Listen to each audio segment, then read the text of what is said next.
আসসালামু আলাইকুম। আজকে আমরা দেখব এই ধরনের জিওমেট্রিক্যাল ফ্লোরাল প্যাটার্নগুলো কিভাবে তৈরি করতে হয়। তো চলুন শুরু করা যাক। আমি চলে আসলাম আর্টবোর্ডে। এখন হচ্ছে আমি একটা রাউন্ড সার্কেল নিব। রাউন্ড সার্কেল নেওয়ার পরে এটাকে আমি সেম কপি করে নিব। কপি করে আমি পাথ পেন্টার থেকে এটাকে কেটে দিব।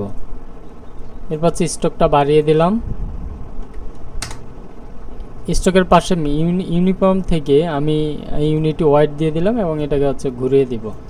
ঘুরিয়ে এটাকে আমি রোটেট করে দিব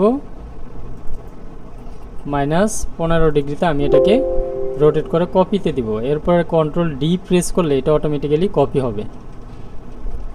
দেন আমার সবগুলো কপি করা শেষ হওয়ার পরে আমি সবগুলোকে ধরে সিলেক্ট করে সিলেকশন টুল দিয়ে অবজেক্টে চলে যাব। অবজেক্ট থেকে এক্সপান্ড করার পরে সবগুলো সিলেক্ট অবস্থায় আমি পাথ পেন্ডারে চলে যাব। ইউনিটিতে ক্লিক করলে আমার এটা সবগুলো পাথ পেন্ডার হয়ে যাবে। এরপর হচ্ছে আমি মাউসের রাইট ক্লিক করে রিলিজ কম্পাউন্ড পাথ দেওয়ার পর আমার সবগুলো কম্পাউন্ড পাথ হয়ে গেছে। এরপর আমি বাহিরের পুরো সার্কেলটাকে ধরে আমি ডিলিট করে দিব। দেন আমার হচ্ছে